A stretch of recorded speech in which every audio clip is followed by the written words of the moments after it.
and welcome to episode 206 of the Book Cougars, two middle-aged women on the hunt for a good read. I'm Emily. And I'm Chris. Together again. It's spring. It is spring. It's allergy season here. It's yellow season, as we call it. Yes, which means we have scratchy voices and itchy eyes.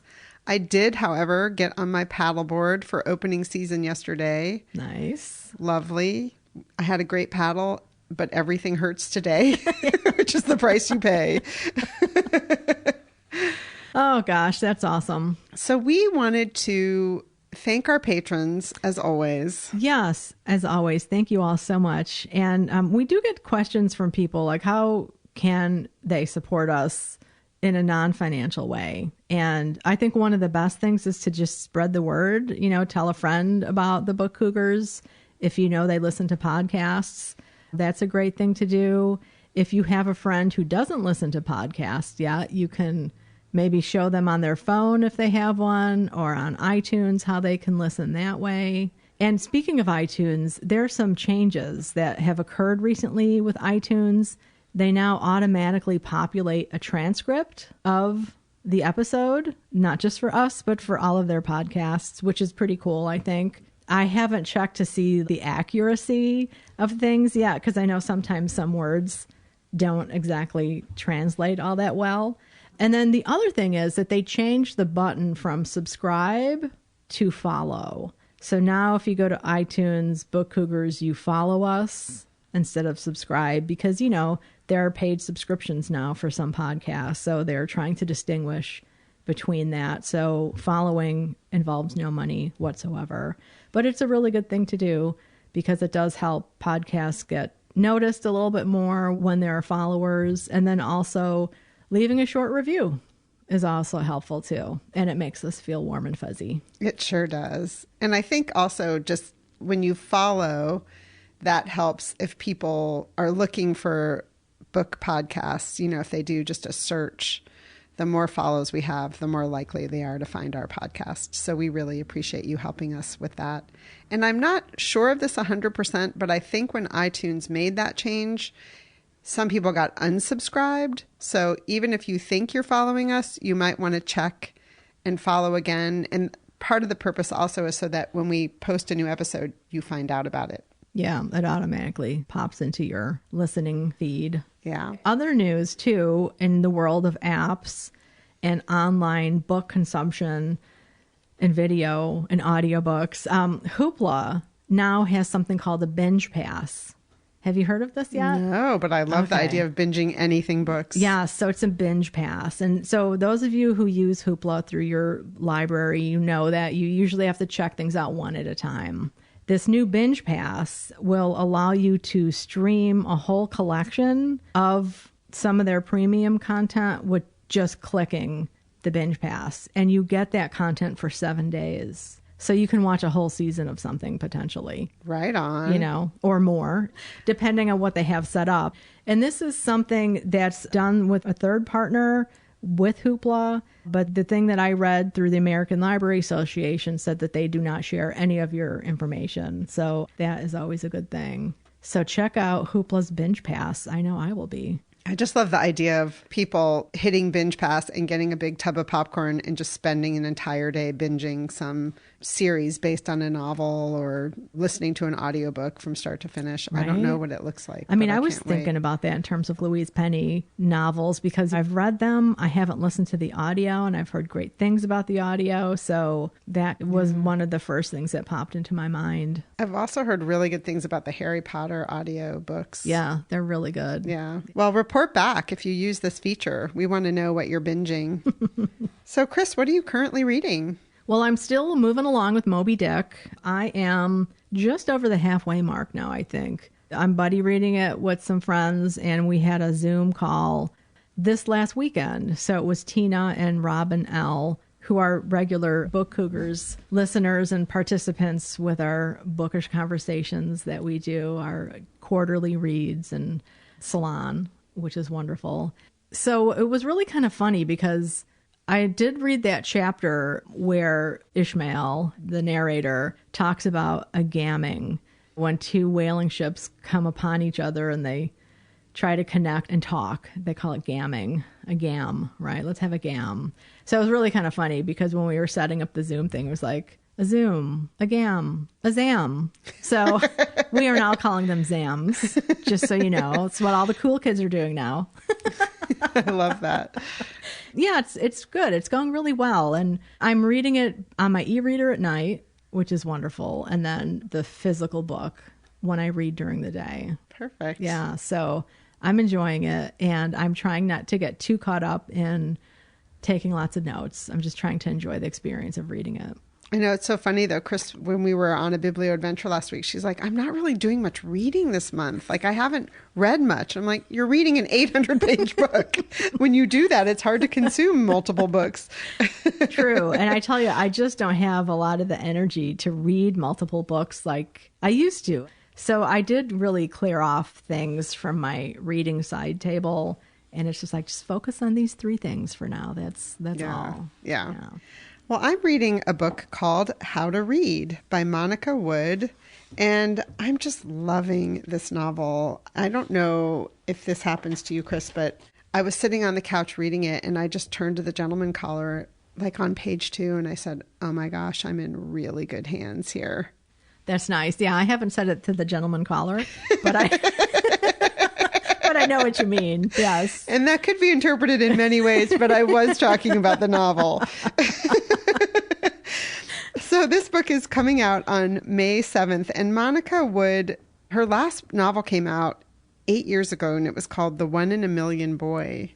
And my Book Cougars records show that I talked about that on episode 14. Wow. In the currently reading, but then I never talked about it in Just Read, and I looked on my Goodreads and I never finished it. So I'm loving this one so much. I guarantee you I'm going to check that one out when I'm done with this one. But it's told from 3 point of views. Harriet is a retired teacher, a widow, a mother of 2 grown daughters, and an aunt to Sophie. And in her retirement, she is holding a book club in a women's prison. And then Violet is one of those women who's in the prison. She's 22 years old, and she's serving time for a DUI that resulted in her killing someone with her car. And then the third character is Frank, who is the husband of the woman who was killed by Violet. It's so good. The writing is great. The dialogue is great. One of the interesting things is that they talk about the books that Harriet brings to book club. And one of the books that she mentioned it so many times, and the inmates loved it. And I was like, is this really a book? So I looked it up. Sure enough, it's called Spoon River Anthology by Edgar Lee Masters. Yes. Yeah, really good. Yes. Yeah, I'd never heard of it. And so I rushed to the library because he is a master of poetry, revered. When this book came out, it was very popular. One of the interesting things, Chris, is I went to look at it on Goodreads, and I'm sure you do this too. Whenever I look at a book, I'm like, are any of my friends, have they read it? Mm-hmm. You know, what did they think? Well, our dear friend Jenny Colvin read this book. For longtime listeners, you know who that is. Some of you new listeners may not know that Jenny was a dear friend of the Book Cougars podcast. She had her own podcast called Reading Envy. We did co-read-alongs where we would be guests on each other's podcasts. And she passed away. Actually, it's coming up on 2 years in May. We miss her a lot. Yes. An ode to Jenny, I thought I would read 2 of the poems, or verses is how they're referred to in this book, Spoon River Anthology. And what this book is it's epitaphs of people buried on Spoon River Hill. And that's how the whole book is told. And so the inmates in How to Read a Book are really moved by these people's stories because each epitaph kind of tells you something about them. So Jenny really loved some of them. And in her review on Goodreads, she talked about it. And then our librarian, our Goodreads librarian, Linda, also talked about some that she liked. I thought I'd read you 2 that I really like. Pennywit the Artist. I lost my patronage in Spoon River from trying to put my mind in the camera, to catch the soul of the person. The very best picture I ever took was of Judge Summers, attorney at law. He sat upright and had me pause till he got his cross eye straight. Then when he was ready, he said, "All right." And I yelled, "Overruled!" And his eye turned up. And I caught him just as he used to look when saying, "I accept." I love that. Overruled. And then I really liked this one. Chase Henry. In life, I was the town drunkard. When I died, the priest denied me burial in holy ground, the which redounded to my good fortune, for the Protestants bought this lot and buried my body here, close to the grave of the banker Nicholas and of his wife Priscilla. Take note, ye prudent impious souls, of the cross currents in life, which bring honor to the dead who lived in shame. Isn't that a good one? That is, yes. I love it when you're reading a novel that somehow brings you to another book, particularly with poetry. Yeah. How often does that happen for poetry to be mentioned in a novel? Yeah. How to Read a Book pubs on May 7th. Not that far away. Really enjoying it. Highly recommend. And Spoon River Anthology by Edgar Lee Masters. I'm reading Bless Your Heart by Lindy Ryan. This was our Patreon giveaway for April. Congrats to our winner of that. The book is on the way. It just came out April 9th, and it has a fantastic cover. I think we've talked about this on a past episode, perhaps, or I'm just confusing it with videos we've done. But it has a picture of a woman dressed in red with white pearls, pearl earrings, red sunglasses, wonderful red lipstick, and then two fangs. So it looks like a totally fun vampire kind of novel. It's not exactly vampires in my preferred mode of being vampires. They're more like zombies, these creatures, which are not my favorite monster because they're just not. I think they're kind of grody. Night of the Living Dead, if you've ever seen that movie. And then there was a huge zombie craze. 10, 15 years ago, zombie books were all the rage. Yeah, I've never... Yeah. There's zero zombie lust in my life. Yeah, what was it, Pride and Prejudice and Zombies or something like that. Anyway, they're called ghouls. And these creatures tend to rise up from the dead for a variety of reasons, and I don't want to give any spoilers.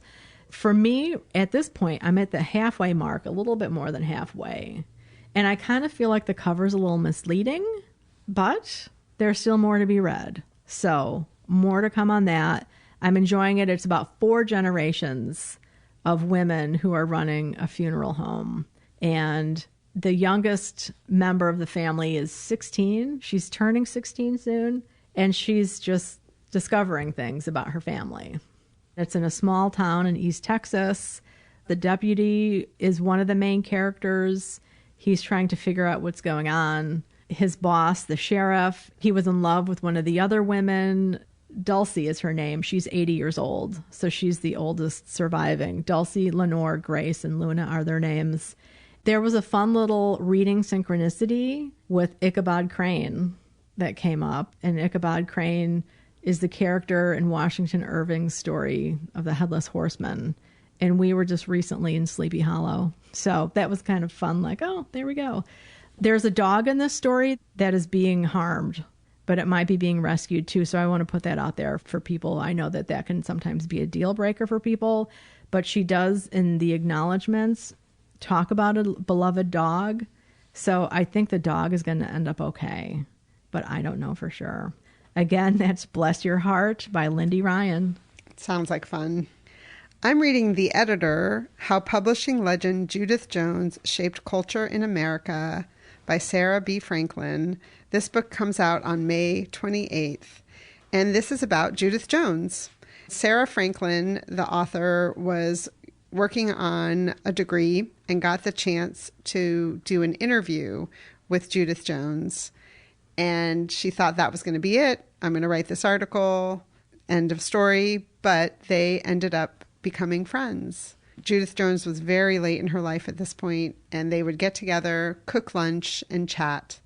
And then after Judith passed away, her family asked Sara if she'd be interested in coming and looking over the archives. And this book is the result of that work. Oh my God. What an amazing opportunity. Yeah. Yeah. Wow. I'm a few chapters in. I've read the introduction in a couple chapters, and she's really doing a good job, I feel like, of painting a picture of who Judith Jones was as a child that really gives you an understanding of how she made it in this man's world. I mean, publishing was very much a man's world when she got her start. It was also during the war where women got some opportunities to step into roles that they may not have. And that was a lot of how she got her start as well. I just want to read this brief little thing, Chris, that I thought you would find interesting. The war had ended on September 2nd, 1945, and in its wake, publishing boomed.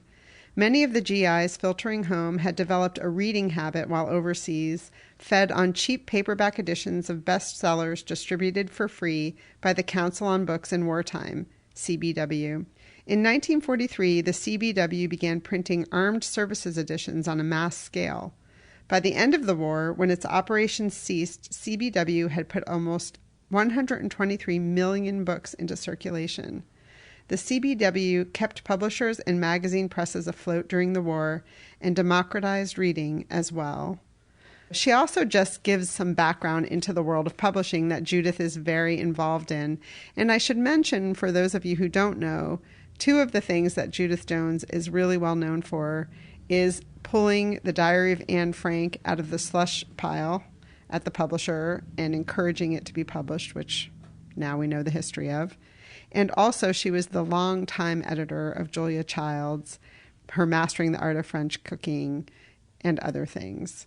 So really enjoying this book. Very cool. I'm definitely going to snab that one from you when you're finished. Yes. And I'm sorry, I've been writing in it, which I don't usually do, but... Well, when does it come out? It comes out May 28th. Okay. Well, you know what? I might just get a copy by then when I finish Moby Dick. The editor, How Publishing Legend Judith Jones Shaped Culture in America by Sarah Franklin. Nice. Emily, what have you just read? I finished that novel Piglet by Lottie Hazell. I talked about that on the last episode. I heard about this book because of a review that Jennifer Weiner wrote in the New York Times that really captured my attention, and I really enjoyed it. The novel is about a woman who goes by the nickname Piglet, which was given to her as a child because she always wanted more and more and more. She is counting down the days to her wedding. It starts 98 days from the wedding. And at a certain point in the novel, her fiancé admits something to her that changes everything. The interesting thing is what it actually is remains a mystery. It's not revealed, but it's obviously something of import. It's an uncomfortable book. It's uncomfortable because it deals with women's appetites. There's a scene where she is trying to fit into her wedding dress that is so uncomfortable to read. And then there's also a scene where she decides she's going to make a croquembouche, which is this really fancy tower of pastries. The morning of her wedding, that's going to be her wedding cake. And it is not going well. Oh my God, what stress to do that. Yeah, so it's a very stressful book, but there's a point to that stress that the novelist is trying to make. It's not for everybody. I will definitely say that. I mean, she does a lot of cooking. The food descriptions are beautiful. I was really glad I read it, but it was a butt clencher, I'm here to say. So if that sounds appealing to you, the novel is available now, and it was quite a drama. Piglet by Lottie Hazell. The other novel I read is called The Stolen Child by Anne Hood, and this book is coming out on May 7th. What a novel. It's the story of Nick Burns, and when the novel opens, he's a very young soldier during World War I, and he's in a trench, and it's not a pleasant place to be. And a French woman that lives on the neighboring farm comes and speaks with them, and she brings them these beautiful loaves of bread, warm bread, and also shows her art, because what Nick is doing to pass the time is painting a mural inside the trench. And she comes and shows him her pieces of art that she's doing kind of on these miniatures because she's trying to preserve supplies. There aren't much supplies to be had during wartime. She's also pregnant. And things are heating up. And at one point she comes to the trench and hands Nick her baby in a bundle and a bundle of her art and says, "Please save these." And she flees. Oh my gosh. Yeah. Wow. And then the novel picks up in 1974. He's now a widower and has lived with the regret about the decisions he made about those two bundles across the course of his life. Oh, man. Yeah. If y'all could see Emily's face right now, you would know that this is one intense novel. Yeah. He befriends a young woman named Jenny who's also struggling in her own life and has made a decision about her own child. And they come into contact with each other because he places an ad because he's decided he's going to go back to Europe and see if he can solve this mystery that's plagued him his whole life. So the rest of the novel takes place in Europe as they're going about trying to solve this mystery. You're in good hands with Anne Hood. She can write. She's also a foodie, so there are definitely some passages with food that I enjoyed reading about. But it's an intense novel. All right. Yeah, I was going to ask you how you came to that one, but so you're a fan of her writing. Yeah. I read her book of essays at the very beginning of the year. It's the one that I ushered the new year in with. Mm-hmm. She's the author also of the book Kitchen Yarns, Notes on Life, Love, and Food that I ushered the new year in. I literally read it over New Year's Eve. And I just thought if I could write food essays, that's exactly how I would write.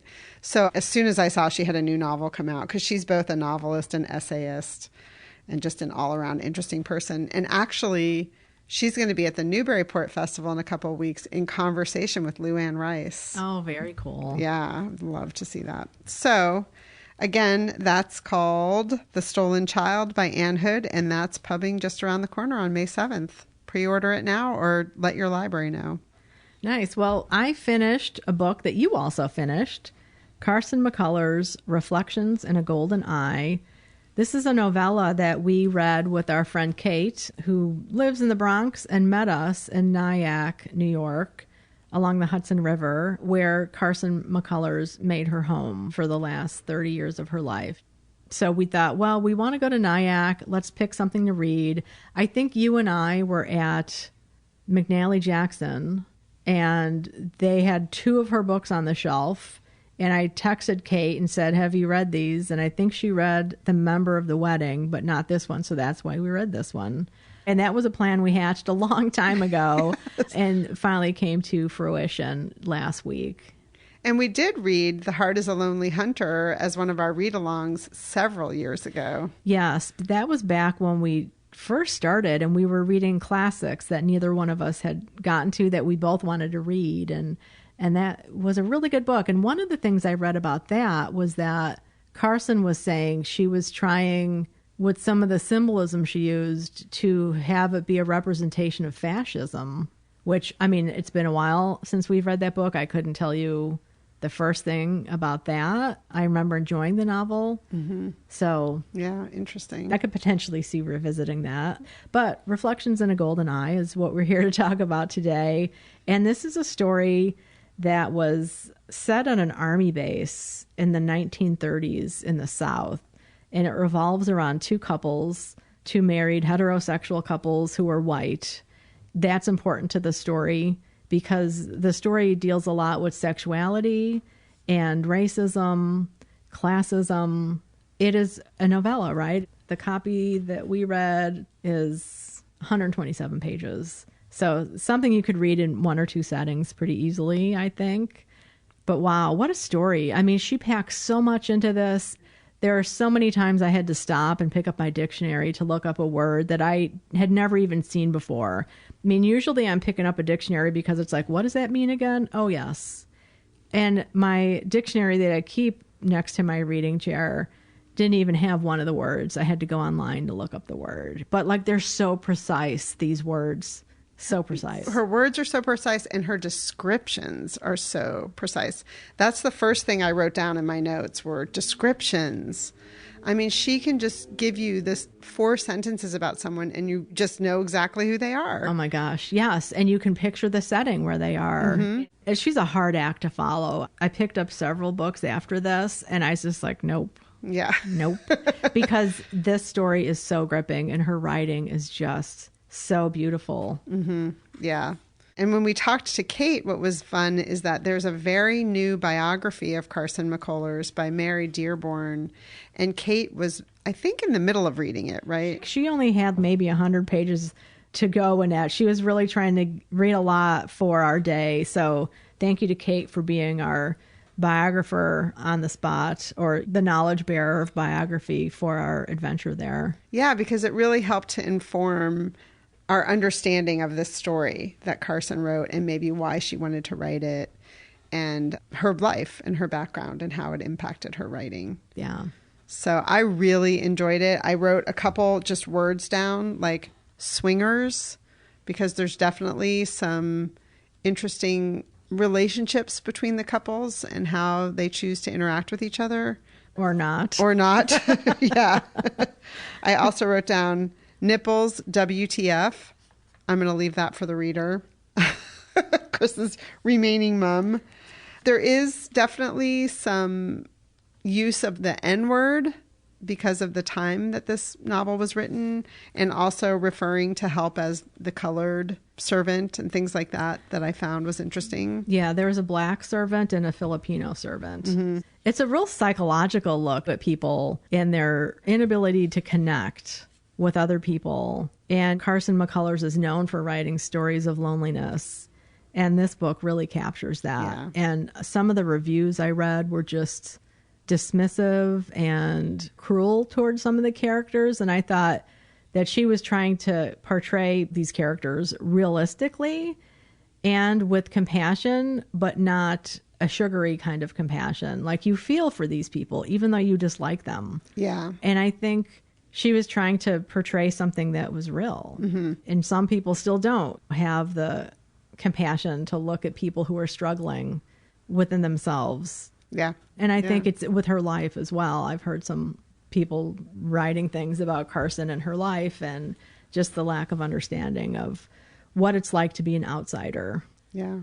I mean, she also really takes to task maternal depression, which I think was probably really unusual to be writing about at that time. Yeah. Yeah. So if you've never read Carson McCullers and you're looking for a place to start, I would say this is a really good jumping in point because it's a novella, but you really get a sense of her writing style from it. Yeah. So The Heart of a Lonely Hunter was her first book, and it caused a big literary sensation. And this was her second. I think it came out in 1941. It also, too, had really good reception, although some people thought she was writing about, quote, weirdos. And lots of history in here, too, as well. You know, you can really imagine the time period. Yeah. So that's Reflections in a Golden Eye by Carson McCullers. And I counted that as one of my short stories for my weekly short story reading this year, even though it really was a novella. So yay for me for reading heavy there. I had one misstep. One week I fell asleep trying to read a Kurt Vonnegut. No disrespect to Kurt Vonnegut. I was reading, The Gentleman Caller has a huge tome of a book that's all Kurt Vonnegut stories. And I was reading the intro by Dave Eggers, and then I woke up in the morning and the book was on the floor. So Monday came and went and I didn't get to a short story. But I also did read two short stories that I didn't talk about yet. I read Touchless Bidet by Omar El Akkad. And this is in that collection that I have talked about called Small Odysseys, Selected Shorts Presents 35 New Stories. This is edited by Hannah Tinti. Actually, the real full title to this, in the table of contents, they call it Touchless Bidet, but it's actually a survey of recent American happenings told through 6 commercials for the Tennyson Clearjet Premium Touchless Bidet. I didn't love this story. I found it to be very sarcastic. And, you know, you and I have talked about sarcasm, like, does it work or doesn't it work? I get that he was writing this just after the 2016 election, so he was trying to make a point about America. So this is just the opening paragraph. America, if there's one thing we all have in common, it's that we're not afraid to try new things. And as we enter 2016, we've got a whole lot of new to look forward to. A new president, a new Olympics, and a renewed commitment to the simple idea that, together, there's no challenge we can't overcome. So what better time than now to try the Tennyson Clearjet Premium Touchless Bidet? Proudly manufactured in the United States, the Clearjet offers state-of-the-art voice controls, a built-in auto warmer, and a laser-calibrated sphincter proximity sensor. And every Tennyson bidet comes with a 100% lifetime guarantee, so you can have peace of mind knowing your purchase is protected no matter what the future may bring. So he goes on, it's like a 3-page story, but I was like, this isn't really doing it for me. Mm-hmm. So, but that's kind of the fun of these short stories. You're not giving yourself over to an entire novel. Right. So after that experience, I decided I want to go back to one that I have really loved so far this year, and that's Old Crimes by Jill McCorkle. And I read the story called A Simple Question. This one I had the opposite feeling of. I think it was about 6 pages, and I got to the end and I turned right back to the beginning and reread it. She is a master storyteller, and this is about 2 women, Anna and Muriel, who are both school teachers, where they befriend each other even though one is much younger than the other. It starts with them going out on the town to go see the play Death of a Salesman. And there's a point where Muriel says to her, "Oh, I have a question for you." But then she never gets to the question that day. As you know, it happens. You're like, oh, you get interrupted by the server at the restaurant, and then you go to the play. And so Anna is looking back now at that day, and Muriel's no longer with us, and she's reflecting on it. That simple question. Such a great short story. If you would like to be in a master hands of a short storyteller, get yourself a Jill McCorkle book. Those were my short stories. All right. Well, yay you for keeping going with that. Yeah, I forgave myself for my one day of falling asleep and just kept moving. Well, as my wife Laura always says, commitment is recommitment.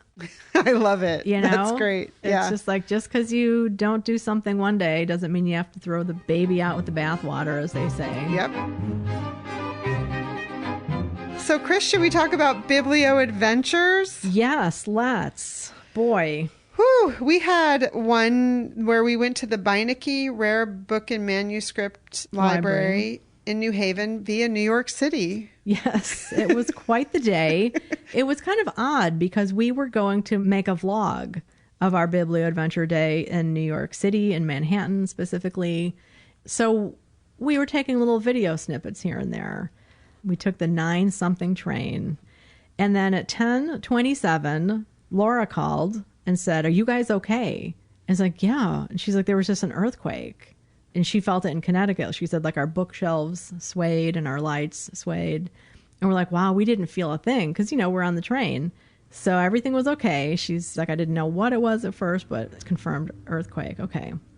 So then we're on the train at 11:05. Everyone's phone goes off in the train car with an alert saying that there was just an earthquake in New York City. So we were just like, okay, it's been like 35 minutes. Is this another earthquake? Is this an aftershock? Right, yeah. Or did something terrible happen in New York? Because it said everyone stay inside. Yes. And so imagine the cacophony in our train car of, we should say the car was packed because it was opening day for the Yankees. So there were a lot of people and a lot of phones all of a sudden going off. Yeah. And everybody's saying, oh my God, I don't know. And so again, we didn't know if it was a second earthquake, an aftershock, what was going on. And the next stop, just minutes away, was Harlem, 125th Street, which is the last stop before you go underground on the train under Grand Central Terminal. We looked at each other and we're like, okay, there's just an earthquake in New York City and we're going underground. And if you've not been on the train going underground to Grand Central, it's a long, dark, clickety-clack, taking you really deep underground into the city. And we just thought, let's get out here when we're above ground and decide what we want to do. Because we were going in because Chris was really excited to be going to the Antiquarian Book Fair. Yeah, I was so excited. And Emily was going to do some freewheeling biblio adventuring. So, yeah, we got off because you'd think to New York City, those underground tunnels are old. It's a city connected by bridges. So if we needed to get out of the city, it'd be tough. And we were going in for pleasure. Right. So long story short, we stood there on the train platform at Harlem and decided, no, let's just go home. Because even if we do, say, take the bus, what if aftershocks happen and then we can't get back? Because they were also saying damage might not be apparent immediately. So we decided to take a walk because the next train going back to Connecticut was in like a half hour. So we took a walk to the Harlem Library, which was a few blocks away. They had a beautiful poetry exhibit for National Poetry Month. And it was an old building, really beautiful. And we asked the librarian there, did you feel the earthquake? And she said, oh, yeah, we felt it. Yeah. So that was a nice stop. And then we walked back, got on the train, and decided to go to the Beinecke because we thought we have the whole day ahead of us. What do we want to do? So we decided to go to the Beinecke to see their latest exhibits. They always have something going on. It's usually more than one. And then we, of course, needed food. So we found a new to us Thai restaurant that's right there in West Haven, which is the train station we use. Yeah, it was wonderful. We should say, too, our train ride back was quite slow because they were checking the tracks for damage. Yes, it was really slow going. But we got back super hungry, had a great meal, a Thai meal, and then got in the car and drove to the Beinecke, where they had 3 exhibits for us to look at. Yeah, so James Baldwin, Frederick Douglass family scrapbooks, and then on cartoonist Ollie Harrington. And we have made a BookTube video with a vlog of this day. We'll put a link in the show notes. Please go visit it. Yeah, we do a little bit of a 360 in the Beinecke, so you can kind of see what it looks like. It's a gorgeous building, and it was a game changer in how to take care of rare books at the time. So there's this huge central stack of books. It's like 5 stories high. And then there's an open area all around it where they have the exhibits. And then the sides, instead of having windows or just walls, they are very thin Vermont marble slabs that are the, quote, windows. So they let in light.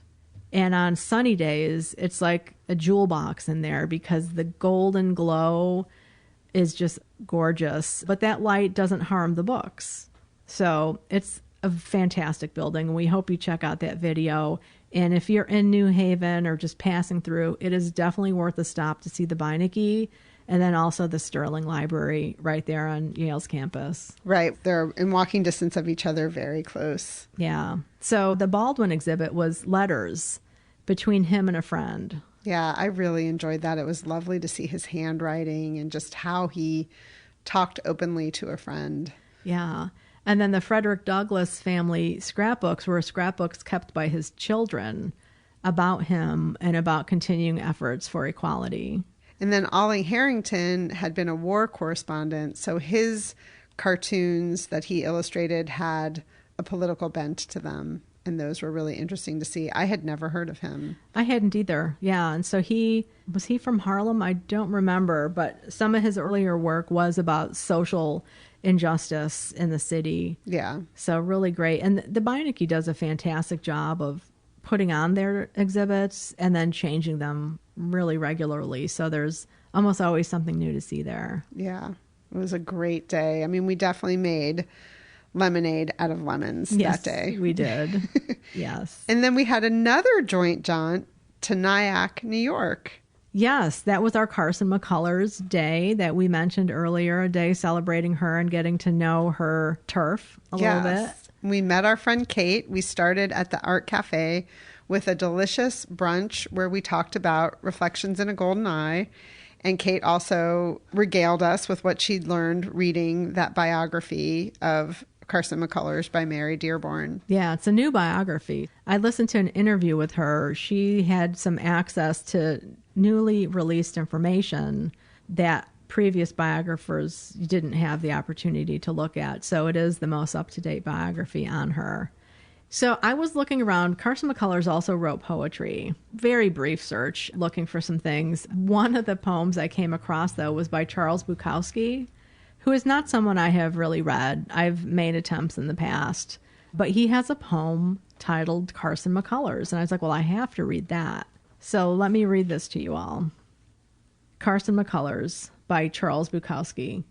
She died of alcoholism, wrapped in a blanket on a deck chair on an ocean steamer. All of her books of terrified loneliness, all of her books about the cruelty of loveless love were all that was left of her, as the strolling vacationer discovered her body, notified the captain, and she was quickly dispatched to somewhere else on the ship, as everything continued, just as she had written it. Oh, wow. So I was just like, okay, that's kind of trippy, because she didn't die on a ship. She died in the hospital in Nyack. She didn't die of alcoholism. She died of an aneurysm after years of struggling with strokes and bad health. I mean, she was an alcoholic. But I just thought, this is interesting. What is the blanket in the ship? Does the cruise ship represent the world? Yeah, or searching for freedom, escape.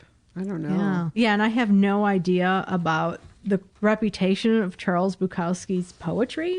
Did they know each other? all. They wouldn't have known each other, right? I don't really know. Bukowski was in Vegas, right? But I don't know where he was from originally, or if he was from Vegas originally.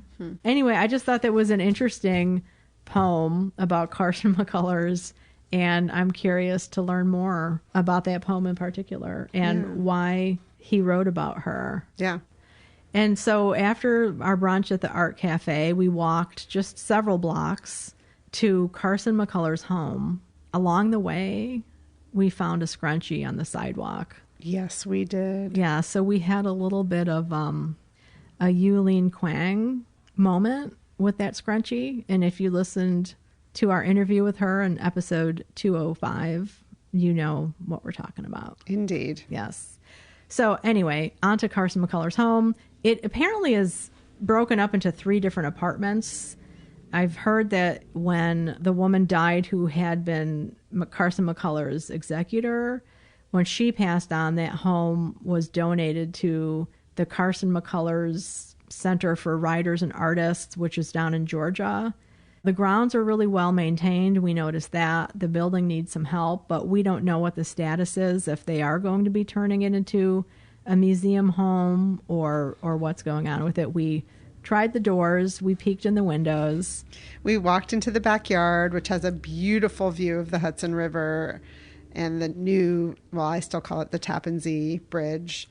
And it was a beautiful early spring day. And as Chris said, the lawn, the landscaping, obviously somebody is taking care of the property. Right. So we had a photo op on the front porch, and that's when we noticed the security cameras. So we waved at the security cameras. No cops came by this time, as happened with Nathaniel Hawthorne's home in Concord.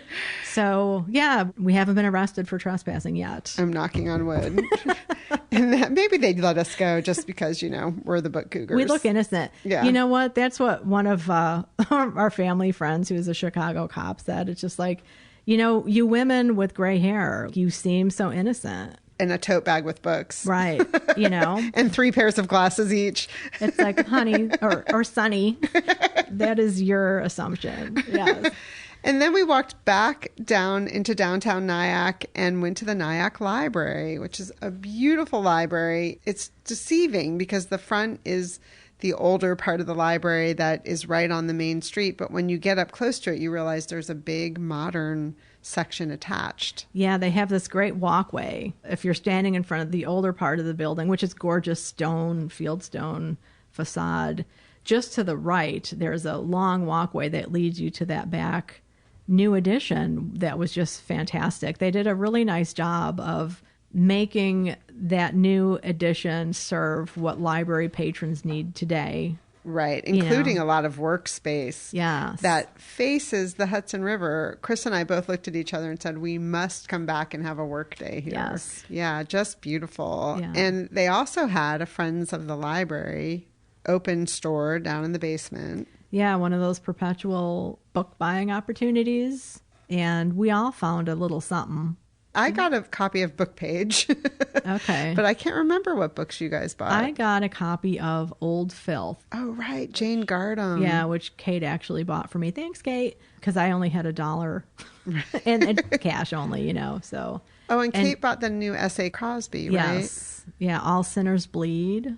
And did she get something else? I don't remember if she got two. I don't remember. So, but yeah, I mean, new books, Yeah. Hardcovers, paperbacks. It was very well organized too by genres. Yeah, and alphabetical, which you don't always see there. Yeah, very nice. And very friendly staff. Yes. Yes. And then we went to the cemetery to pay our respects to Carson McCullers and her mother, who are buried there. They're buried there side by side on a hill with another great view of the Hudson. Yes. Came back down the hill and went to a new bookstore that just opened in Nyack in the fall. Well, after we stopped at a little free library. Oh, that's right. That we put the brakes on for. That's right. Screech. Yes. So that was cool. It's always good to see a little free library. Yes. Yeah. So Big Red Books is the new independent bookstore in town. They've been open 8 months. Yeah. Really lovely, well-curated selection.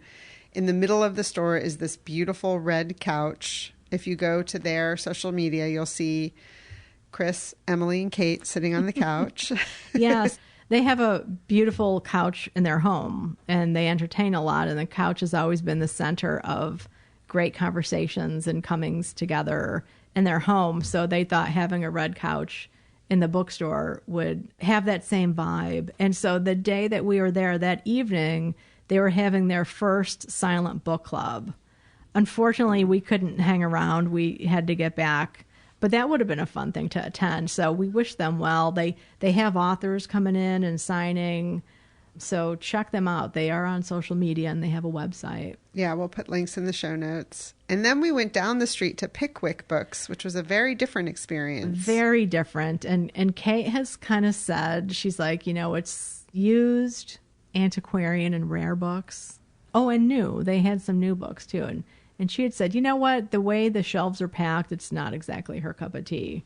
It's like, okay, So she left. So Kate had to take off. And I thought, okay, I like a packed bookstore, Oh, geez. Wow. This bookstore, it's not just packed. There are rows and rows and rows and rows of books in front of the bookshelves. So, you really can't browse anything other than the most current layer.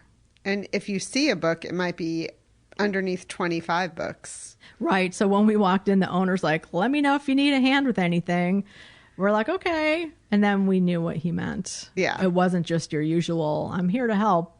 You would really need help getting some of those books out. Yeah. It was overwhelming. That's how I felt. So we didn't spend much time there, but it was good to see it and know what it is. I have driven through Nyack many times on my drives to Ohio and have never been able to get to either the Nyack Library or Pickwick, so it was fun to get a chance to go with you. Yeah, I remember you talking about that one time. You were just like, oh my God, this library, and it was closed, and the last time you were there and you couldn't get in. So I think that's kind of what triggered this whole idea of going to Nyack. Yeah, and then we found out Carson McCullers had spent 30 years of her life there. So. Yes. So in this home, I mean, it's amazing the people who visited her there. Marilyn Monroe was there, Tennessee Williams. I mean, just a lot of the movers and shakers of that time period. Yeah, so it was fun to spend time on the sidewalk knowing others had been there. Yeah, right across the street from this big Methodist church. Yeah. So then we got in the car to go to Sleepy Hollow Cemetery, which is on the other side of the Hudson, heading home. And unfortunately, they closed the grounds at 4:30, and we rolled in at 4:40. Yeah, it was a bummer. It was a bummer, but we'll be back. Yeah, gives us an excuse. A lot of famous people buried there. And so this story is famous. It is the Sleepy Hollow from The Legend of Sleepy Hollow, The Headless Horseman, that story by Washington Irving, which I've read that it was the first American story that really had an international reception. So do you remember who we were going to see there? We were going to see, among others, Andrew Carnegie. Oh, right. Is buried That's there. right. Yeah. And that surprised me. But apparently, this is just up the Hudson. At that time period, this was where, and still, a lot of wealthy and well-off people made their summer homes and went away get out of the heat of the city on the weekend and things like that. Leona Helmsley is buried there. She's a popular name from the 80s and a huge New York financial person. And didn't our mystery man tell us that Helen Hayes is buried there? She's buried at the Oak Hill Cemetery where Carson is buried. And also Dennis Hopper is buried there. And we should say, and that's at Oak Hill Cemetery in Nyack. He's from there. He's from Nyack as well. And we went to the front of his house anyway, which is a museum. Not Dennis Hopper. You confused me. He's an actor. Edward Hopper. Edward Hopper. I'm so sorry. The artist. Yes. I was like, really? Dennis Hopper. Edward Hopper. Yeah. And there is a museum, an Edward Hopper museum, which I would love to go back to. It was not open the day we were there. I will say I love Chris so much. And one of the things I love about her is I go to bed early and Chris tends to stay up later. So I often wake up to lovely texts from her. And I woke up that Wednesday morning that we were leaving and she said, "Oh my God, Andrew Carnegie is buried at the Sleepy Hollow Cemetery." And I was like, only the lovely Chris Wolak would send me a text like that with such enthusiasm and so many exclamation points. Oh my gosh. Oh my gosh. Well, we will be back, Andrew. Yes, we will. Yes. We will come find you. We will go earlier. We also passed the Tarrytown Public Library. It looked really cool as we were driving to Sleepy Hollow.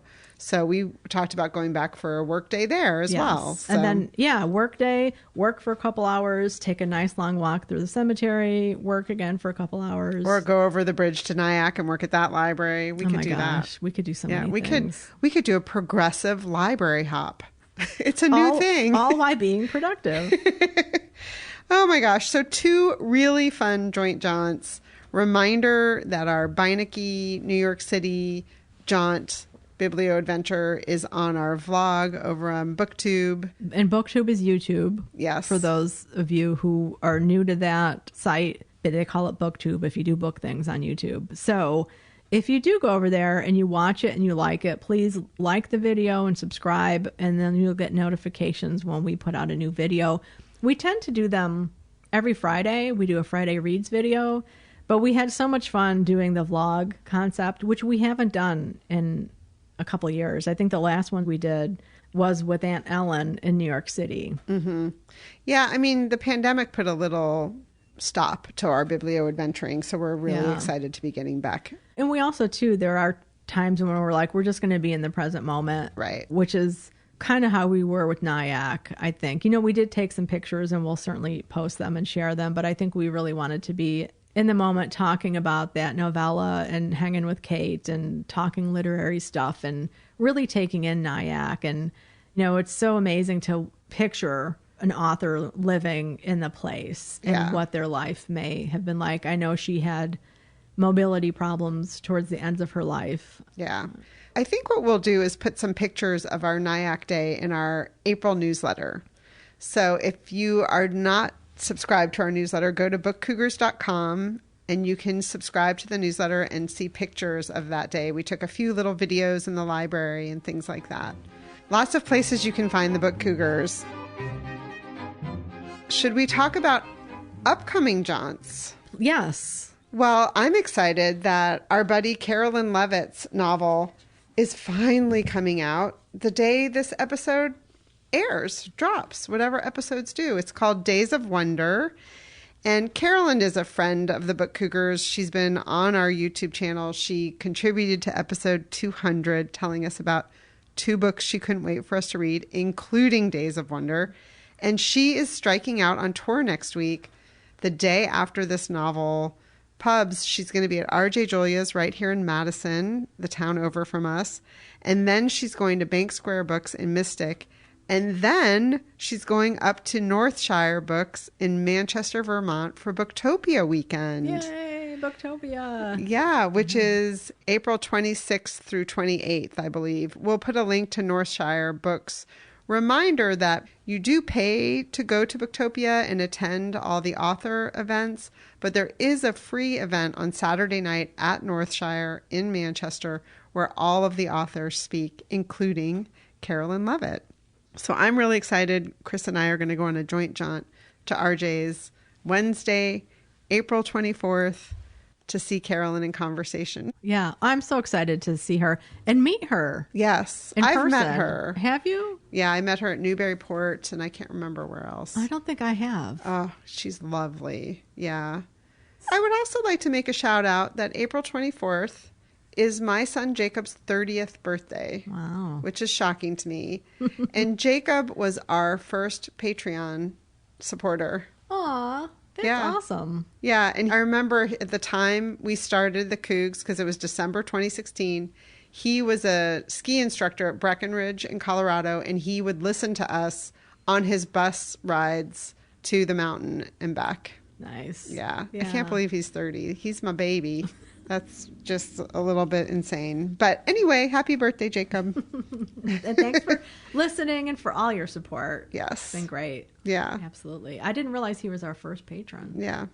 Do you have any other adventures? I do. I have a Zoom adventure on the 23rd at 1 p.m. It is a conversation with author Casey Dowd Tillman. She's an academic writer. Her new book is Stripped and Script, Loyalist Women Writers of the American Revolution. I haven't read a ton about the American Revolution. I did read that one, Liberty's Exiles, I think was the title, that really kind of blew my mind because it's talked about the American Revolution as a civil war, which is what it was for the people who were living through it. And just the treatment of loyalists, people who were loyal to the crown. So this book is talking about women who really didn't have a public voice then and couldn't write publicly. And she's looking at their private writings and what they had to say. And even private writings, letters, diaries, those were tricky things because they could be discovered, they could be taken from you. You could be outed as a loyalist in a really bad situation. And for women, it was a real brave, risk-taking thing to do. So I'm really curious to learn more about that. And the book, again, is Stripped and Script, Loyalist Women Writers of the American Revolution by Casey Dowd Tillman. And we'll put a link to the show notes for that event. Yeah, because it will have taken place when this drops. I mean, some people might be able to get to it if you listen to this episode in the morning, because this episode drops on the 23rd. Yes. And maybe there'll be a video. Maybe there will be. That is through Congressional Library and Archives. They are an archive in Boston. Cool. We'll put a link to that in the show notes. I have this Sunday, April 21st, the Madison Cinemas, which is right down the street from us. Their great adaptation series. They're showing Enchanted April. They have a woman who's introducing the movie, whose name is Elizabeth Weitzman, who's the author of Renegade Women in Film and TV. And this is an adaptation of the novel The Enchanted April by Elizabeth von Arnim, which is a classic about 4 women. I think they place an ad in a London classified, and then they all go live in a medieval castle in Italy. I've never read it. Have you? I have not. Yeah, I'm curious. Because it's in the public domain. I looked to see if there's an audio version of it, and there is. This would be perfect for my year of trying to watch book-to-film adaptations. Absolutely. And Enchanted April was nominated for an Oscar. I don't think it won, but it was nominated way back when it came out. So I'm excited. Very cool. Yeah. Nice. Do you have any upcoming reads? I do. I have a library book here. I don't remember how I came across this book, but I put in a request for it, a hold, in a library loan, I should say, at our library. It was published in 2004. It's A Chance Meeting, Intertwined Lives of American Writers and Artists, 1854 to 1967. It's by Rachel Cohen. And I think it sounds really fascinating. I've spot read a little bit here and there. Each chapter involves 2 or 3 people and how they met and what their relationship was. And then they can show up again in another chapter with other people. So like she's showing this whole web, and I'll hold this up to Emily. You can see the end papers have a mind map of an author's name and then all of the connections. So it looks like this big web. So I'm really looking forward to this. It was Rachel Cohen's first book, and it did win some awards and was up for some good awards. I mean, advanced praise on the back of this book from Dave Eggers, Robert Pinsky, Henry Louis Gates Jr. So really looking forward to that. I picked up a library book as well in the spirit of our year of reading romance. This is called Pride and Preston Lynn by Christina Huang Dudley. Pride and Preston Lynn is a retelling of Pride and Prejudice with the main protagonists of Asian descent. For those of you working on your romance bingo card, we do have Pride and Prejudice by Jane Austen on there, which I had thought I would watch a film adaptation. But then when I saw this book, I thought, ooh, this could be my square. It also does say very clearly on the back, it's a contemporary romance. On this novel, the author name is Christina Huang Dudley. I went to her website. Her website is Christina Dudley, and she has been putting out romance novels that have protagonists on the cover that look very white. This is her first novel where she has Asian forward characters, and the publisher is Third State Books, which I had never heard of. And I'm going to read about Third State Books, what it says in the back of this book. Third State Books is the first and only general interest publishing house that focuses solely on bringing AAPI voices, perspectives, and issues to audiences who cherish them. Through fiction and nonfiction for adults and children, we strive to publish stories that fully represent the total Asian American experience. Our name, Third State, refers to the unique experience of being a bridge between cultures as Asian Americans. We proudly occupy a distinctive space and identity all our own. So I'll put a link to Third State Books in the show notes as well. That sounds really good. I'm really looking forward to it. Pride and Preston Lynn by Christina Huang Dudley. Out now. I just picked it up at the library on the new shelf. In the Out Now category, Honor the Dead by Amy Tector just came out on April 16th. If you're interested in learning more about that novel, we highly recommend you head over to BookTube, where we had a Friday Reads video with Amy where she talked about the series. And we will put a link in the show notes for you to go watch that video. Weird Black Girls by Elwyn Cotman. Dear Wendy by Anne Zhao. The Paris novel by Ruth Reichel, which was one of my books I couldn't wait to read, and I haven't gotten to it. And then Days of Wonder, which we've already talked about, by Carolyn Levitt. Coming up next is our conversation with Rebecca Rego Barry about The Vanishing of Carolyn Wells. Yes, this was a book that we've both talked about, and we were so thrilled that Rebecca was able to spare the time to come on and talk with us when she was off on a work trip, publicizing her new book. She was at the New York Antiquarian Book Fair. So we wanted to read one of the poems that Rebecca included that Carolyn Wells had written, because Carolyn wrote mystery novels and plays and poems and kids' books and young adult novels, so much. And some of her poetry is what's considered whimsy. One of the things Carolyn wrote about this idea of whimsy, this is a quote from Carolyn: "Though of trifling value as literary efforts, verbal whimsy often display such ingenuity and patience of labor that they command, perforce, a certain admiration." So we're going to read one by Carolyn Wells, and it's called 1 Week. At the end of each little couplet is an abbreviation of the day of the week. So just think about that as I read this. 1 Week by Carolyn Wells. The year had gloomily begun for Willie Weeks, a poor man's son. He was beset with bill and dun, and he had very little mun. "This cash," said he, "won't pay my dues. I've nothing here but ones and twos." A bright thought struck him, and he said, "The rich Miss Goldilocks I will wed." But when he paid his court to her, she lisped, but firmly said, "No, thir." "Alas," said he, "then I must die." His soul went where they say souls fry. They found his gloves and coat and hat. The coroner upon them sat.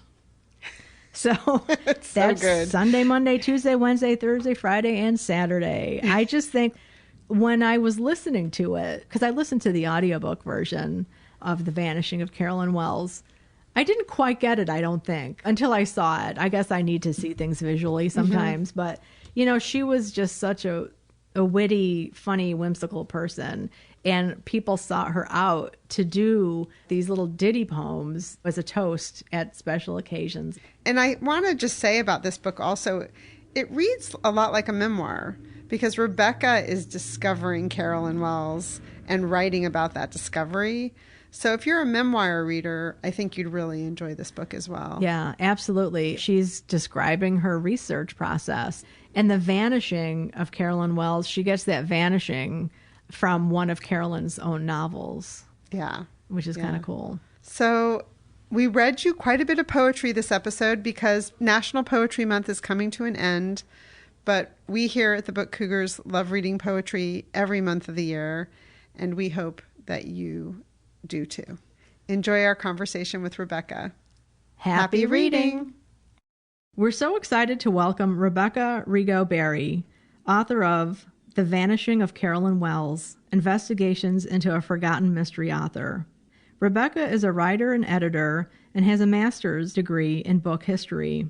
Her articles and essays about books, history, and collectibles have appeared in a wide variety of outlets, from Financial Times to Crime Reads to Smithsonian Magazine and more. Rebecca is a former editor of and regular contributor to Fine Books and Collections magazine.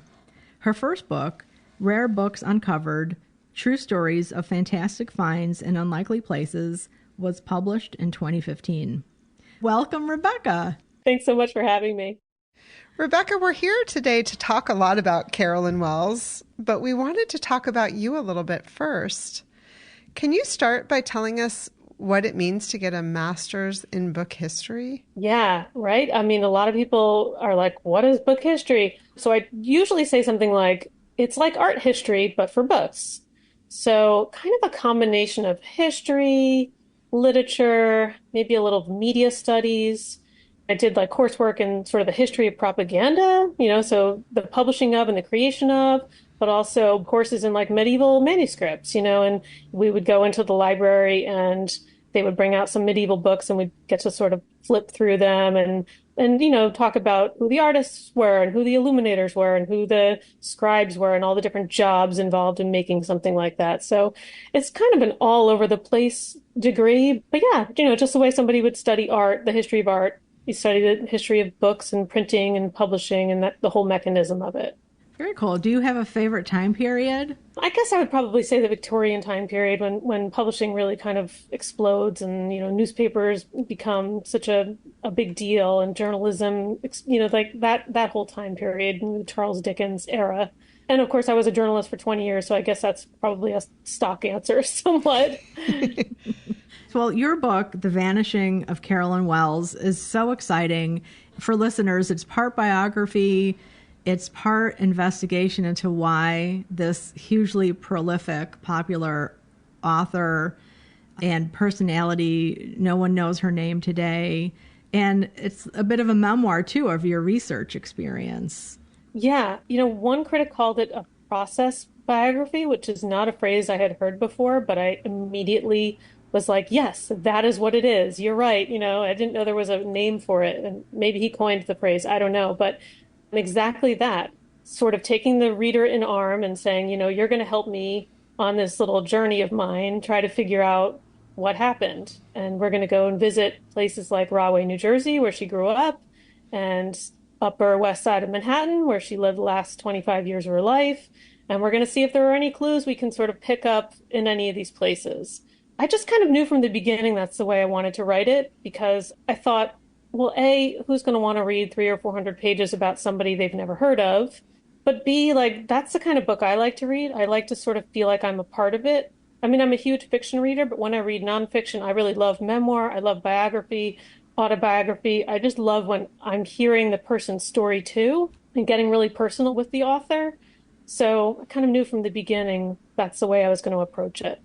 Yeah, I really enjoyed that part of it. And you start by talking about how you discovered Carolyn Wells, and it was through a gift from your husband. Can you tell that story? Yeah, this story starts so personally. It's almost like, how could I go any other way? I mean, in some respects, the story really does start in 2011, which is crazy. It's so long ago, but we were at this New York Antiquarian Book Fair, which I go to every year.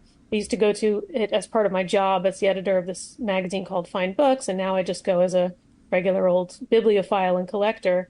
My husband came with me that year, and as a sort of secret birthday present, he went off to some booth and he bought me a copy of Walden by by Henry David Thoreau, which has always been one of my favorite books, and gave it to me a few weeks later as a birthday present. And I opened it up, and of course it had been owned by other people in the past because it's an old book.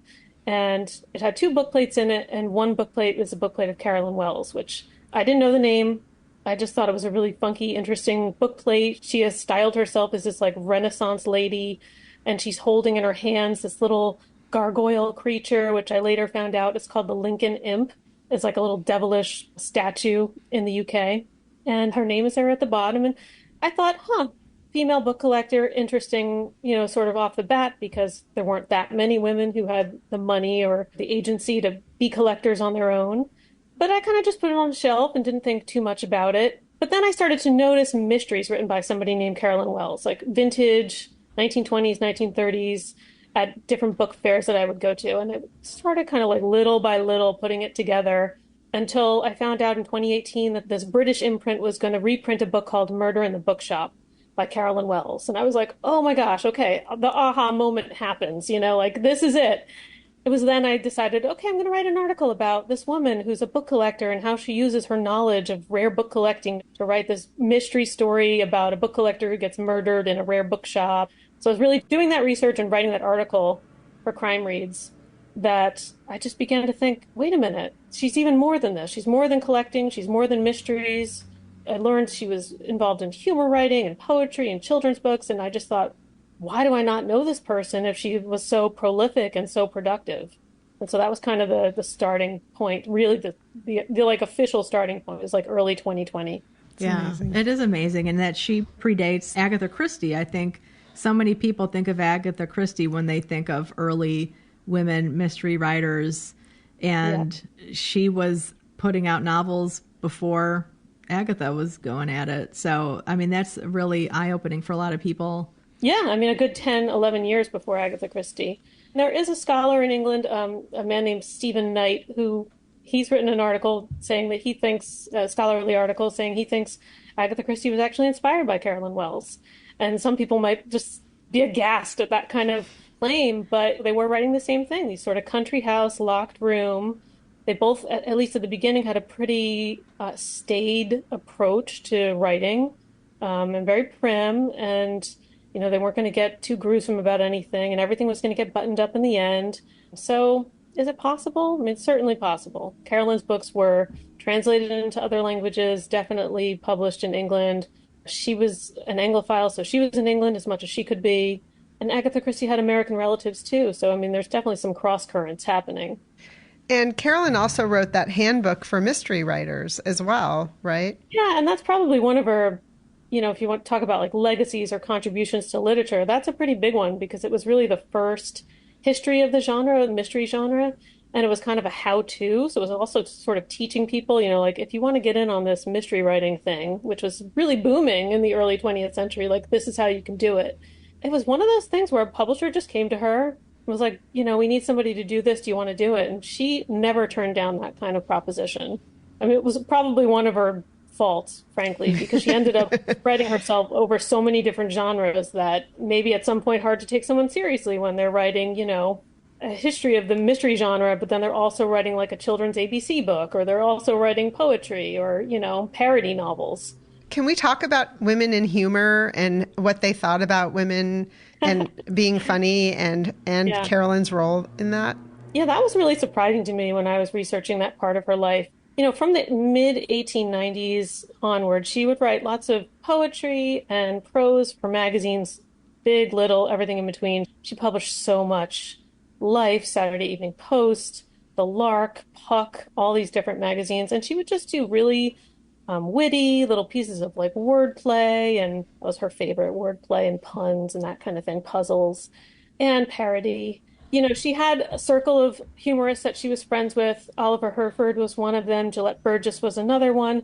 And men would very often be hailed in the media as these, the funny men and the humorists, and they're great. And they would do these lists. I saw so many different lists where here are the 5 funniest people in America, 10 funniest people in America, and it would be 99% men. There would be Carolyn would be the one female on the list. And usually well, she's funny, but she really just writes for children, and that's her forte. And just so there's always a twist to it. There's always like she's funny, but there were headlines. Are women funny? Do women have a sense of humor? Which when I first saw those kinds of headlines from like the 1910s, I thought we are still asking those questions today. Like that's still a question I've heard in my lifetime, in the last decade or two. I think I found a Time article where they said, Tina Fey has finally answered the question, are women funny? And it's like, Tina Fey, like what? There have been hundreds of years of funny women. But yeah, that whole idea that women could be funny was unusual. Yeah. Well, and she was invited too to give like opening humorous poems at major author events and things. Yeah, I guess she just became known as somebody who could deliver, in many different forms. You could show up at this thing. I mean, when she did the one at Mark Twain's birthday party, the poem, and this is kind of how I start the book, the poem she reads, you read it as a modern reader and you're like, this is bizarre. This is just like, because I guess there's all kinds of like puns and wordplay, and maybe I'm just not getting it all. Maybe I had to live 100 years ago to get it all, but like you read it and you're like, what is even going on in this poem? But yeah, to be the person who's asked to give the keynote poem at Mark Twain's birthday party, I mean, it's another moment where I was like, why do I not know this woman's name? Right. Yeah, exactly. And that's one of the things I really appreciate about your book, both the written text and then listening to it on audio, is that you do include so many of her poems and snippets of her writing. And that was really great to hear. Good. Thank you. There were so many more. I was paring it down as I was going. And I think I said at one point, she wrote a lot of really kind of bookish poetry and prose and parody, like making fun of publishing houses or just kind of commenting on the new poetry that was coming out at the time, sort of non-rhyming, free verse, which she was not a fan of. She would go after all these different literary types. And I found it all so amusing, even now, to read. I mean, she had a series that she did called Bookshop Girl, which is basically in the voice of this young woman who's a bookshop girl and like what she's recommending and what she's not. And she's kind of just poking fun at all these Carolyn's poking fun at all these authors that she doesn't necessarily like Henry James. And well, if you like plodding stories, you're going to love Henry James. Like extremely long-winded sentences. This is your guy. So there was so much of that I was like, I would do an entire volume of just that, if anybody wanted to publish it. That would be fun. It just seemed like she was so confident, which I think is interesting. Did you feel that way when you were researching her? I did. And I don't really know where that comes from. I mean, she was a very intelligent child. She didn't grow up in a bookish household. And I don't know that she was necessarily encouraged to be a writer. I know she was asked if she wanted to go to college and she turned that down. But yeah, I mean, even in the notes that I was able to access from like the 1890s, just when she's really starting out as a writer, and even a little beyond that, she would write to the editor of like Life magazine and say to him, well, here's my poem, like it or don't like it. If you don't like it, I need to know immediately because I've got 10 other editors who I can send it to. And when I read stuff like that she, in her handwriting, I think some of those letters are in the New York Public Library, and I just was aghast because I'm like, I don't even say that kind of thing to editors, like, by the way, I got other people on the line, So, I mean, yeah. And I don't know if that comes from, she didn't necessarily need the money. So maybe it really was about, well, take it or leave it. I don't care. Or she just was that, that was her personality. Just, she didn't hold grudges. She just kept on doing her work and she didn't let any of it bother her. Right. And she didn't act like a victim either because she had lost hearing in one of her ears due to scarlet fever. She seemed nonplussed by that. And for some people, I think that would have been something that held them back as well. Yeah, no, she wrote a couple of articles about that and just said, like, I bear it with a fake smile. That's how I go through life. She did write one where she's like, the most annoying thing about that disability to her was going to dinner parties and not being able to be the witty person she was because she couldn't hear what was maybe being said on a certain side of the room. So she would say, like, I know they're talking about something funny and I could totally add to that and I have a witty remark ready to go, but I didn't hear exactly what happened and therefore I sit here silent. And with it, that was one of her biggest problems. And like in her private correspondence, she does talk about going to doctors, having like little mini surgeries and the painfulness of that. But in public, she would never say things like that. It was always just, well, it's a small problem that I deal with on a, daily basis. Yeah, and she developed a friendship with Thomas Edison, who also had hearing loss in his life and was friends with presidents. So she was in the upper echelon of the movers and shakers of her day, beyond the writing community as well. Yeah. And again, I think she kind of just kicked in those doors by herself. I mean, people have asked me, well, how did she become friends with Theodore Roosevelt? Because they were really pretty good friends. I mean, she went to the White House and met him and his family, and she dedicated a book to his wife, and they sent letters back and forth. I know she was invited to their country home at least once. And the answer is, I really have no idea. Aside from, it's possible he was just a fan of hers and he reached out to her. I know he was a big fan of her, like, nonsense poetry, because she didn't grow up in a family that was politically connected or famous or anything like that. With Edison, there is a question in terms of, her brother, who was about 8 or 9 years her junior, worked for Edison actually his entire life, and whether or not Carolyn was the one who introduced him to Edison or the brother introduced Carolyn, it's hard to know, how those relationships developed. But Carolyn ended up being not only friends with Thomas Edison, but writing 8 silent films, working on 8 silent films with him. It's amazing. Yeah, so amazing. It's so heartbreaking, too, that those films don't exist. No, I thought for sure. When I heard, like, 8 Thomas, sure, Library of Congress has got this huge archive of Thomas Edison films, and it's going to be no problem. And, like, little by little, one by one of her 16 films to sort of go down the line and find out that I can't see any of them. I mean, I hold out hope for one of them still, but really just the fact of, like, I can't see any of them. Yeah. But I guess that's how it works with old film. Right. Yeah. Disintegrate if they're a tragedy of that technology, I guess. But, one of the fascinating things of reading your book is how you talk about how there is not some standard complete archive of Carolyn's work, her manuscripts, letters, or anything like that. So you've had to piece things together a lot from different places. Do you have any hope that there might be some box of letters or manuscripts of hers somewhere? I mean, I know that's every biographer's hope, but... Well, I have to say, I don't necessarily hold that hope out because by the end, when I had gotten to the point where I realized her archive had been pretty much auctioned off in pieces, and so long ago now, 1942, I'm sure that's all been relatively broken up and sold, piecemeal by booksellers and auction houses. But that said, after I handed in the book, after it was actually published, printed, I heard from an alum of Williams College who said to me, I think there's a collection of Carolyn's letters up at Williams College because her best friend, Harriet Sprague, donated all of Harriet's papers to Williams. So as soon as I heard that, I was like, okay, I got a field trip up to Williams College. I mean, the book is done. There's nothing I can do about it, but I'm going to go see this collection. And I did. I went up and saw it, and I spent like 6 or 7 hours reading through Harriet's correspondence with Carolyn. And there was, a good amount in there. It was very personal, like friendly stuff, like meet me for lunch or let's go on vacation. But the one part of it that I found really eye-opening was Carolyn writing about her husband's death, which is something that she never really talked about in public. And in her memoir, she gives it like 2 sentences, her husband, because they were only married for about a year. But in the letters to her best friend, she really talks about, well, he's ill, he's sick, he's ill, this goes on for months. And then there's like, okay, funeral arrangements and that kind of thing. And then how she's feeling at the time and what, she talks about, I'm going to go to New Jersey for a couple weeks. I'm going to go sit on a beach and get my head together and then come back to the city and go back to living my life. So I did get to see much more sort of personal side to her in that batch of letters. Are there other little troves out there? Probably, but I bet they're in like university or institutional libraries and they haven't been cataloged yet, which is, a big thing in university and college libraries. There could be stuff that's been sitting there for years that just hasn't been gotten around to yet.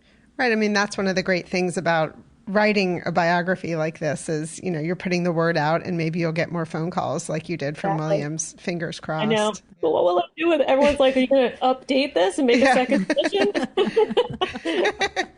Maybe.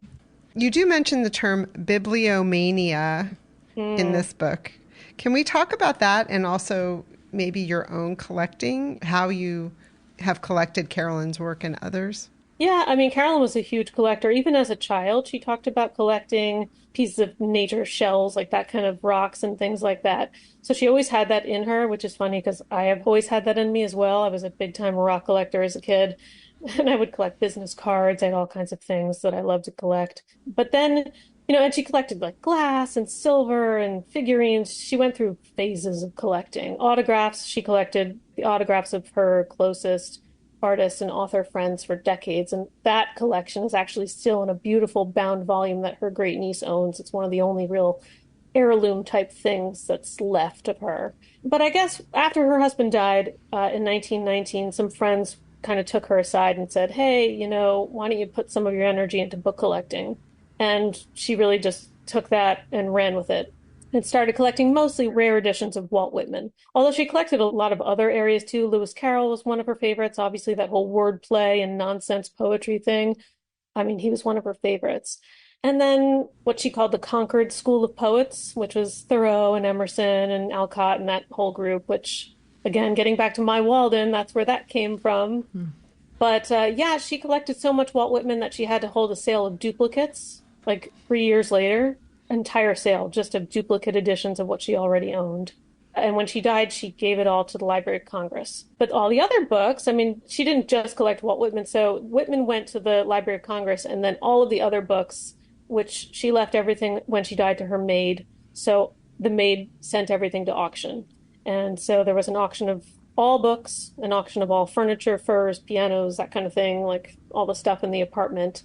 But the book auction had just everything in it. I mean, just so many different authors and genres. And there was an Agatha Christie in there. And I think the Agatha Christie was paired with like a first edition of a James Joyce novel. I think they were just like, Wow. just auction them together and sell them off to anybody. The Walden that my husband bought for me with her book plate was obviously the first book of hers that I owned. And I've since got maybe like half a dozen I've been able to buy here and there. But also, yeah, I mean, I bought a book that she signed to Mrs. Thomas Edison, Mina Miller Edison, which was amazing because I was able to pinpoint the very day that the Edisons held this luncheon out in New Jersey where Thomas Edison was kind of showing off some of his film technology. And that's the day that Carolyn was like their person of honor at the luncheon. And so she arrives and she obviously gave them this book as sort of a gift, a little like hostess's gift. Yeah, I mean, I've bought some photos of her online. I bought a great photo of her on Etsy, which is so random, but like $40 is like photo of her in her apartment with her library in the backdrop. I mean, where are you going to find something like that? But yeah, I kind of joked throughout the book that kept trying to tell myself, like, you're researching and writing, you are not collecting. You know what? I have to just face facts. I am collecting this stuff. And even since then, I've had a bookseller friend, sent me one of her book plates that I didn't have, like a variant form of her book plate.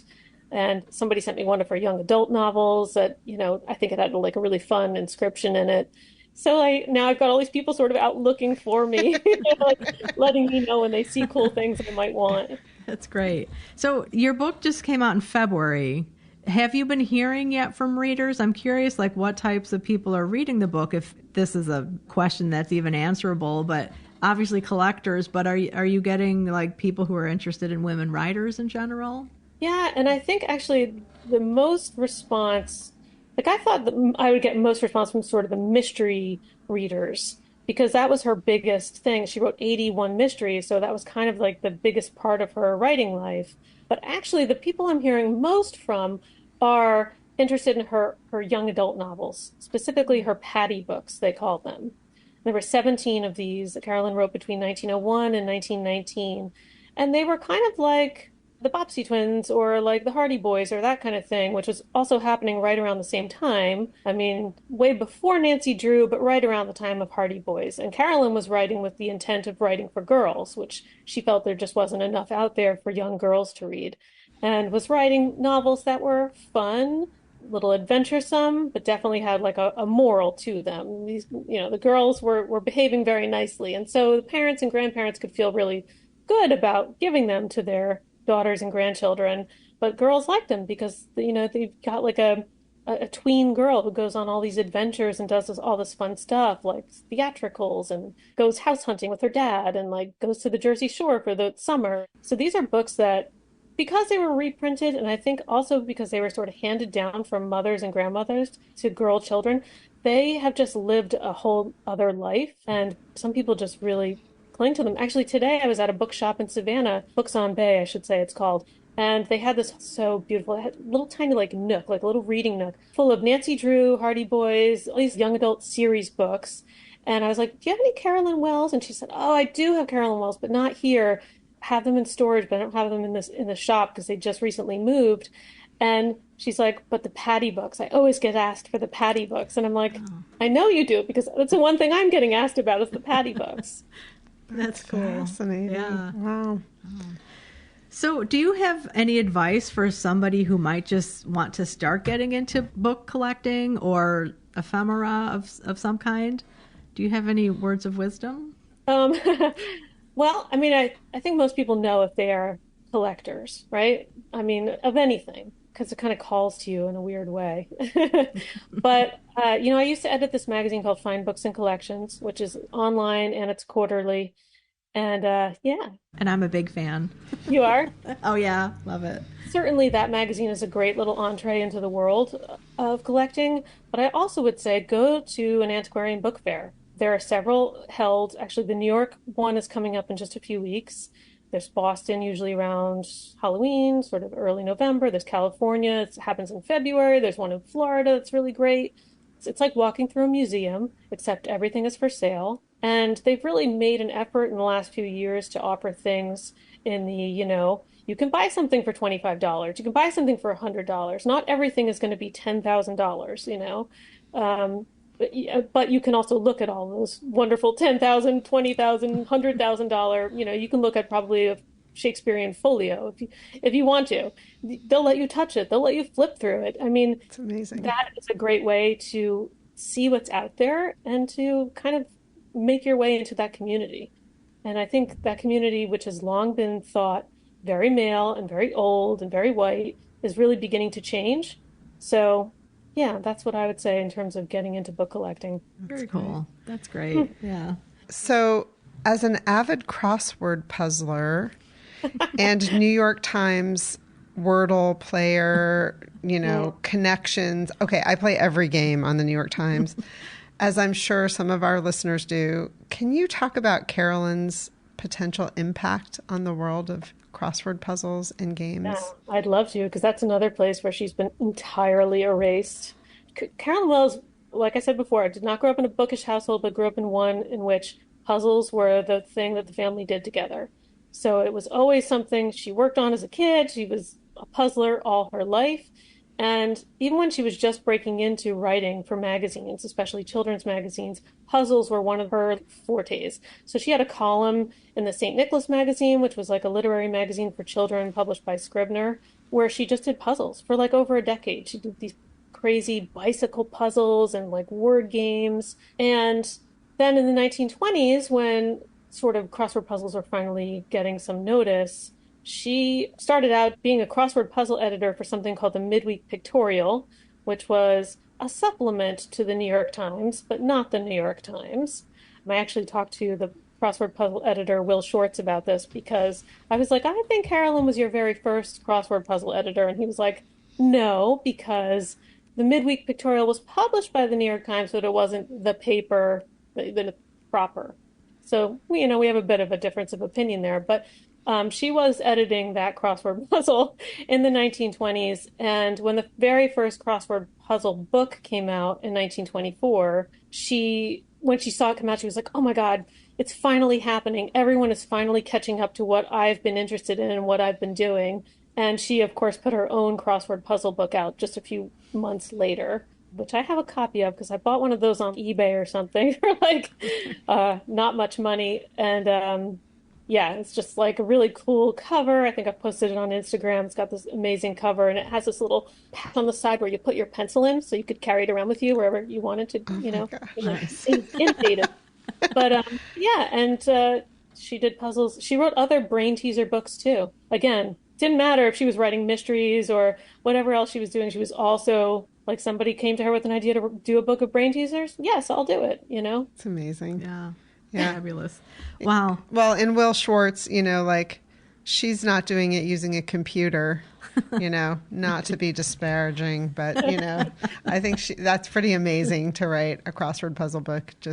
I don't even know how she did it, but that's really cool. I think she just loved it. She loved little word games and puzzles and puns, and it just came easily to her. May we ask what you're working on next? Well, I don't really have an idea at the moment because I changed jobs last year, so I don't work at Fine Books and Collections anymore. I've been currently the last year working for the RAB Collection, which is a firm that buys and sells historical documents. So like George Washington letters, Abraham Lincoln signed letters, like that kind of stuff. So my world has changed in the last year from, sort of writing and editing on a daily basis to working on a bit more historical side of things.